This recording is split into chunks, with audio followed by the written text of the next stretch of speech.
Hey there. This is Nicole M. Louis, the Social Worker Strategy Mentor. I hope that you're well. Today, I'm going to be talking about managing and growing your money. And we're going to do that today and start thinking about some foundational principles that are going to help you with that. So if that's of interest to you, stick around. And as always, say hello in the comments. Tag somebody that you know needs to hear this or benefit from hearing this or will be interested in hearing this, and of course share it as well. I'm really excited to talk about this. This is an important topic, I feel, because in terms of why I'm talking about this now is the time that we're in. Obviously, there's been an inflation, we're in a recession, house prices are dropping, things are happening, like bombs are going off all around us, right? It feels as though. And so a lot of social workers may be struggling financially. And I've had a couple of people, well, a few people reach out to me, whether they're actually my mentees or otherwise, that are actually talking about having some struggles and wanting some ideas and wanting to know. So I've already done live streams about how you can make quick money as a social worker that doesn't involve you spending more of your time or doing another job. Right, so you can go and find that. If that's something that you want to know about or want the link to, put it in the comments and I'll put it in there. But there's a few things that I think are synonymous with them and other people as well, just generally, because we've all had our times where we're going through hardship. And so I want to talk about the three main things that I have seen and that I know are synonymous with kind of money struggles and issues. We're going to talk about that today so that we can really overcome it and address it. And so we could get you on your way to working on that. And I think this is something that's relevant for every and anyone, unless you are really, have a lot of wealth and really have got the connections. I think this information is going to be useful for most people. So let's have a conversation about it.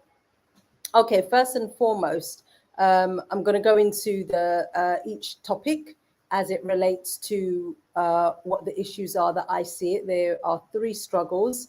And again, this is for you. If this is especially, I think, important for you, if you're a social worker that's in a space right now where you are finding it difficult financially, and that could be because you're a permanent member of staff or because you're in a space where you want to be fully independent, but you feel that you need a lot of money or you need some money even to actually become independent. You don't actually need a lot of money at all. And there's a way that you can actually brand yourself for free. And I've done a live stream on that too. That's somewhere about. But this is good for you if you just want to start really thinking about what you need to be doing from a financial aspect and what that means in the long term, because the reality is there's no quick fix. This is something where there are principles that you want to develop and actually implement consistently. So I'm going to head straight into it. The first thing that I notice is that there is a poor literacy around money. And this is true if you are particular ethnicities. I know for Black Caribbean people, financial literacy has not been a thing. We don't pass information down to our children. It's not something that we're necessarily educated on. And the same may or may not be true for other cultures and other races, but it's certainly true within my community. And so that may be an area that you may be struggling in. And if it's not a cultural thing or a racial thing, then it could actually just be about what was a tradition or not a tradition, as it were, in your own nuclear family. And so not having financial understanding or financial literacy, and it could also be based on where you live, not just about your ethnicity or your race, but even where you live and the kind of class that you're within and where you sit within that and what opportunities you've had, as to whether or not you have financial literacy. So financial literacy is a big thing. And that's really about you understanding what options are available, what you should be doing with your money, and how you should be using your money and spending your money, or not spending for that matter, based on your particular circumstance and what season that you're actually going through in life, where you are currently in life, because that will change. What you're doing with your money, how you're doing it, should change as the seasons change in your life. And so it should be relevant, very relevant. So that's the one thing, poor literacy. And I'd love for you to engage also and share what you think is relevant, and some things that I may not even mention that you can contribute to this conversation, because I'm not, a guru on this, but I'm just going by my experience of what I've seen and experienced myself. And so I want to share this so that I hope it will be helpful. If you see me swatting, I'm trying to swat mosquitoes. One just bit me, the little bugger. Okay, the second thing is poor habits. Okay, so poor habits is really around how we manage our money. And again, it links to the first one, but poor habits include like this, where we are spending our money. So the types of things that we are spending on. So there are going to be some people that will, as soon as they get money, there's something to buy. I want this, I want that. And they don't stop to save things, a certain amount. They don't stop to think, okay, what's the bigger picture? Is there something else that I should be putting this money away for, that will actually help me in the long run to bring in more money? They may also, and this may or may not be you, so take what bits are for you and what bits aren't. But you may also be an individual who, when you get money, because you have maybe like a lack mentality or a scarcity mindset, that you'll be worried, well, I have it now and I'm not going to get it. I'm not guaranteed to get it again. And I'm probably not going to get it again. So I have to spend it right now. And so you might buy flashy things to make yourself feel good, or things that you really don't need, that you could either make yourself or have a lesser model, or actually have a secondhand option, or you just don't need it. Quite frankly, you just don't need it, but you want it and it makes you feel good for the time. And you may not even use it. You may put it down, buy it, run after it and buy it. And then once you've got it, it just sits there and you hardly use it. Like, that has definitely been me. All right. So that may be something that you do also. And so understanding how to manage the money and where it should be directed, knowing where to direct your money, and understand. And this really links with, in terms of mindset, also about knowing how to invest in yourself. And sometimes there are things you have to invest in yourself, like your self-care. You may be having back struggles, back pain struggles, and you actually need to invest in having a masseuse once a month. I know when I had my sciatica, after I recently found out about my health problem, I developed sciatica, and I had a masseuse come to my home, and she was coming to my home for near a year, I'd say. But within the first 4 sessions, my sciatica went. But that was something I invested in. I was enjoying it so much. I thought, well, I'll carry on. It's good for my overall health. And then I kind of brought it to a close, and I thought, okay, I want to direct that money elsewhere. And so, thinking about where you're investing your money, and there's nothing wrong with investing it in yourself, but it's whether it's a necessity, whether it's something you can put on the shelf for another part of the year, whether you need to work towards it, rather than being impulsive and getting it right now, right? So understanding how to use your money and where to direct your money, and then thinking from a point of view of your learning and your career development, knowing where and how to direct your money in a way that makes sense, so that it's going to help you in the long run. Sometimes you might be investing in something and it may feel as though this isn't helping me right now, but it may not be set to help you right now. It may be there to actually help you in the long run, or in a few months. And so you need to be willing to play the long game in things as well, right? So poor habits basically around spending, especially, but how you do one thing is how you do everything. And so you may also find that you act in the same way in other areas of your life, whether it's around family, whether it's around, so not just your money, but possessions or your time, around having boundaries, because habits is also linked to boundaries, right? And so you may have poor boundaries in personal area of your life, and that actually bleeds into how you manage your money. It's poor boundaries. Yeah.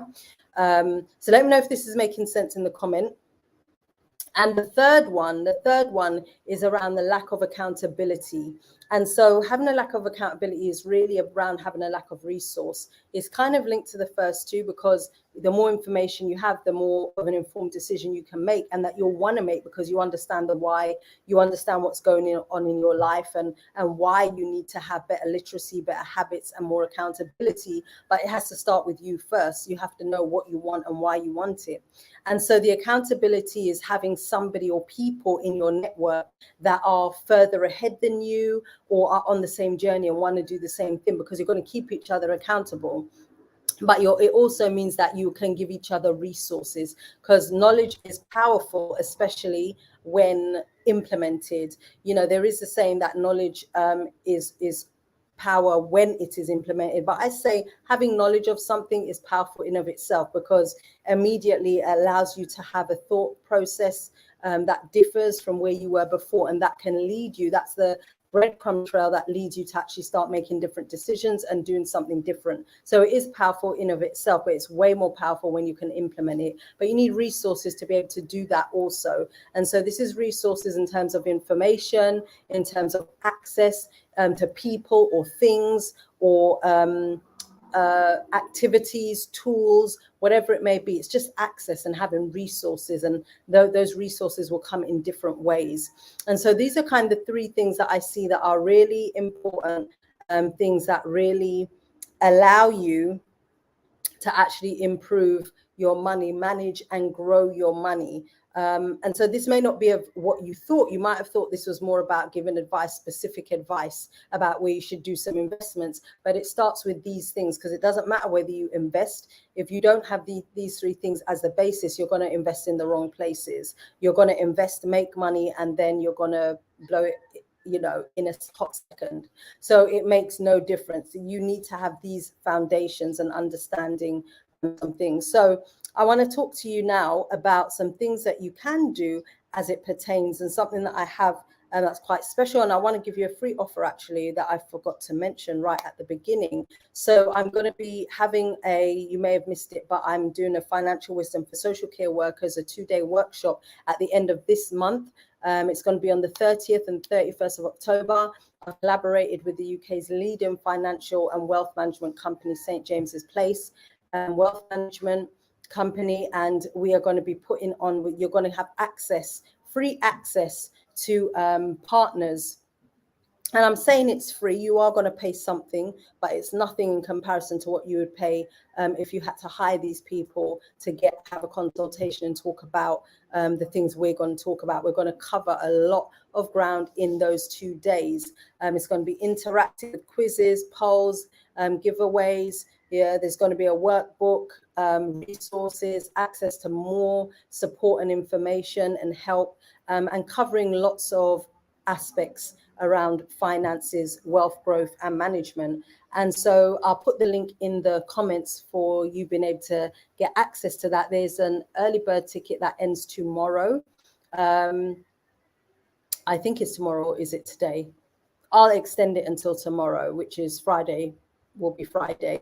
And so you can get access to that. And we're going to cover quite a number of topics, as I said, but I'm going to want you to come really prepared to that. So the offer that I'm giving is actually one of the things that I do with my mentees on my Accelerate Now program, is a wealth management consultation, and it's a wealth growth consultation also. So we look at how you are managing your money. We look at how with a spreadsheet and with the actual free downloadable, that on this consultation, you are actually able to get access and information to understand how to better manage your money, that you can start today, how you will manage your business, how you will manage your personal life, and also being able to look at how you're able to manage any wealth that you will have coming in and the projection of that. And it comes with a free spreadsheet that you're able to utilize. And it helps you think about, if you are going to be independent, your money goal. How do you know how you're going to price things, and how you know you're going to ensure that you're hitting your target month on month? There's a particular format and formula that I use to help social workers actually figure out what their wealth goal is for the year. So they're not just pulling numbers out of the air. And this is really helpful for you, whether or not you're going to be independent. I hope that you are, but whether or not you are, there are going to be things that you want to achieve in life, whether it's personally, career-wise, and you're going to use the same formula. So I'm actually going to give you a free consultation for that. Those of you that want it, I want you just to DM me, or, well, actually I'll say comment the word, don't DM me, because I may miss it if there are a lot of you that are going to comment. But comment the word wealth in the chat, and I will make sure that I put your name in a hat, and I will ensure that I actually pull your name out of the hat, and whoever the winner is will get that free consultation. And for the runners up, anybody else that might DM me the word wealth, I'll think of another freebie that I can give you. So don't worry about that. What else did I want to say? So I think that's it. So yeah, I'm going to tell you a little bit about the Financial Wisdom for Social Care Workers. It's a 2-day workshop, and it's designed to give social care workers the financial keys to abundance. And I'll put the link down below. If this is something, as I said, that you really would like to attend, then now is the time to attend it. We are in a time, we're in a recession. And so despite being in a recession, there is lots of money floating about. It was the same in every other depression that has happened. And the same is true today. So I don't want you to be discouraged or be concerned, but instead I want you to arm yourself with information that's going to empower you and help you to continue to move forward. So with that said, I will bid you good day, and I will see you again on Sunday. Take care for now.